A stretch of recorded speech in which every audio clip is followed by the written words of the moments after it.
Blessings, a community of spouses. Coach T here with you. Early morning. Listen, the Lord had me to get out my sleep to do this video, so my voice may be a little crankly. I have some stuff in my eyes, but I want to be obedient and do what He's asked. So I thought the last video on She Is Wife was my last video, but I guess not. This is actually the conclusion of She Is Wife. When I first started this series on She Is Wife, I thought, sorry. When I first started this video on She Is Wife, I thought, I was thinking I was going in a whole another direction. I had no idea that I was going to be, in a sense, sharing my testimony, sharing my transparency. I had no idea that's where God was going with this when that first came to my spirit. When I didn't know that's what God was doing. We all know, if you have any type of relationship or walk with God, that He does what He wants, and He allows things to go ways that He will have them to go. And so it's just our job to be obedient. And I'm messing with my hair and doing all this stuff in the middle of this. It's our job to be obedient and just do what it is that He's asked us to do. So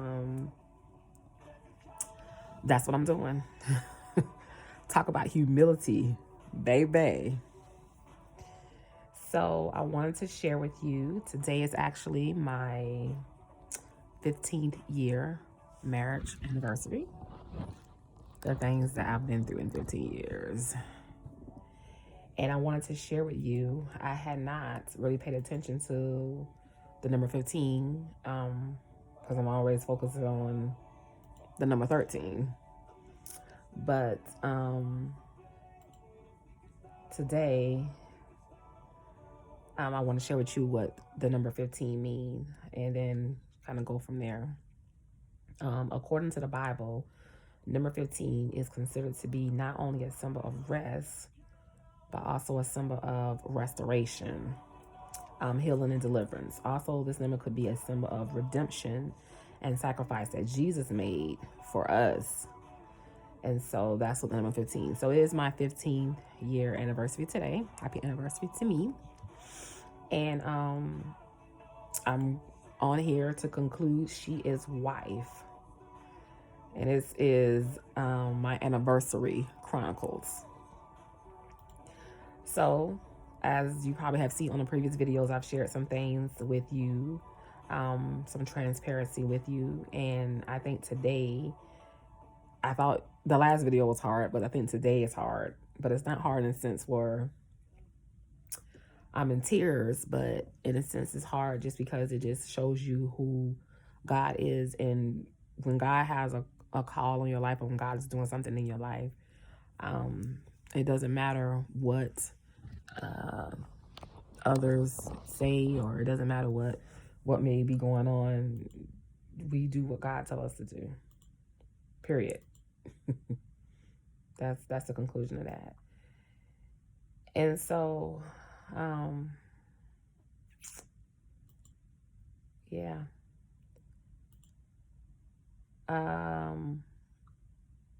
as a woman of God, and my verse I stand on, as I share with you daily, that God is for your marital covenant. I stand on Matthew 19:6 because that was the promise verse that God gave me almost 15 years ago, along with some other ones, but that was one of the ones that have stood out.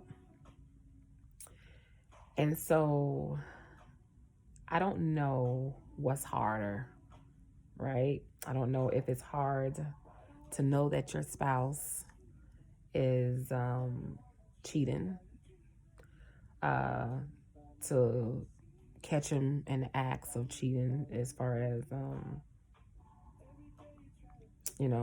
man maybe seeing things around his phone or whatever, I don't know if that's harder or if getting the news from your spouse that his girlfriend has passed away and watch him mourn for her.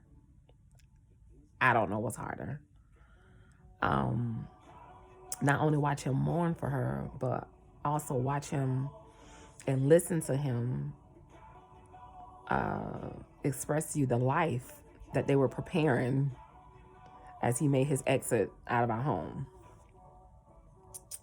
I don't know what's harder, to be in the presence of people who you know don't like you, and I'm referring to my in-laws, to be in the presence of people who, you know, who are not really for you, who are not kin of you, and you don't know why, you know, or to listen to your husband express to you regularly how much his family doesn't like you and how, in a sense, they're helping him plan for his exit out of our marital home.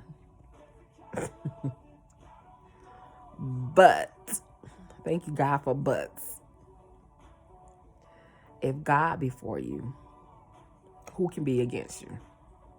If God be for you, who can be against you? Days to come may be and will be challenging, but with God, we can do all things. So the conclusion of she is wife because if you're willing to stay in the rain and fight the good fight of faith, you will see God in your marital covenant. You will see God bring things to fruition. You will see God make your name great. And he brought to me Psalms 37. Psalms 37 was the Bible book that I've like just slept in the beginning of my marriage. And he brought me back to that one. Psalms 37 verses 5 and 6, which says, commit everything you do, or some of them say, delight yourself in the Lord. Trust him and he will help you. He will make your innocence radiate like the dawn, and the justice of your case will shine like noonday. So God told me, I'm going to make your face shine at noonday. God is for your marital covenant. God is for your marital covenant. And so as a wife, I think one of the things I have learned and have concluded in all of this has been, when God gives you signs, before we get to that part, if you are a woman of God, it's very important, vital, that you stay in the presence of God. You are to stay in the presence of God because you need to hear from God concerning your household and your family. It's important that you stay connected to the vine, because you staying connected to the vine is God giving you the instructions on your marital covenant. When you make a decision to get married, wives, you need to make sure that you're so close to God and make sure that you can hear his voice so clearly and know exactly what it is that he's telling you to do in reference to your marriage covenant. Your whole entire household is dependent on that. Your entire household is dependent on your relationship with Christ. Your whole entire household is dependent on your obedience to Christ. So God said, first, you need to make sure that you are in relationship with me. You need to be as close to me as you are to your husband, but more. You need to be that close to me. You need to sleep with me. You need to know my word. You need to surround yourself in my word. You need to know me. You need to be in relationship with me. Because if you're not in relationship with me, you're going to not hear what I'm telling you. You're going to miss some of the instructions that I'm giving you for your household. You're going to miss some of the things that I'm telling you for your children, for your husband, for your home, for your job. You're going to miss those things. So you need to be in my presence. You need to have a relationship with me. Secondly, not only do you need to have a relationship with him, he's saying your prayer life needs to be so turned up. Your prayer life needs to be so turned up till you are praying so much. People is like, oh, there she go again. You need to have not only a relationship with Christ, but you need to also have a prayer life where heaven can move on your part. You need to have a prayer life. Not only should you have a prayer life, you need to ask for God to turn your discernment all the way up. Not just a little bit up. You need to turn your discernment all the way up, because it's in your discernment that God is going to speak to you and give you warnings, in a sense, for what to expect or what's to come. He'll give you a heads up when people don't like you. He'll give you a heads up when your husband is doing wrong. He'll give you a heads up when your children got something going on. He'll give you a heads up when them people at your job is about to tell you something. He'll give you a heads up when life happens. Listen, wives, husbands are not necessarily in those positions to do that, but that's what God has called us to. We're not just wife, we're helper, we're intercessor. We are really the guard over our homes. We are the guard over our homes. And so we need to make sure that we're in complete tune with what he's saying. Relationship with Christ, prayer, discernment. You need to know God's word. You need to know what God's word is. You need to know how God's word is applied to your life. You need to know how he bring things to you and the examples that he used. You need to know God. If you get married, if you are married and you don't have a relationship with God, or you're not placing God in the center of your marital covenant, you're gonna miss it. You're gonna miss it. And with you missing it, there's really no hope for you in your marital covenant. Now, again, it's not to say that stuff won't happen. Stuff's going to happen. The Bible tells us, Jesus told us, in this world, you will have trials and tribulations. You will have stuff that comes. You will have stuff that happens. But it's okay, because I've already prayed for you. I already sent you a helper. I already got help for you. I have heaven working on your behalf. But in order for you to reap those resources from me, you have to be in tune with me. You have to be connected to me. Will we have a hit and miss times? Absolutely, we will. But the more you stay in tune with God, the more you rely on him, the more you place your trust in him, God will bring those things to pass. Even the hard stuff, even the ugly stuff, even the stuff that you feel like, man, I just feel like this is just, I can't even see how this is going to come to pass. I don't even know how God going to bring this to pass, but he will. He will. And then the conclusion of that is, when the evil one decides that he want to come for your house, come on, Jesus. When he sent his agents of darkness, his witches and his wizards, his Jezebels and his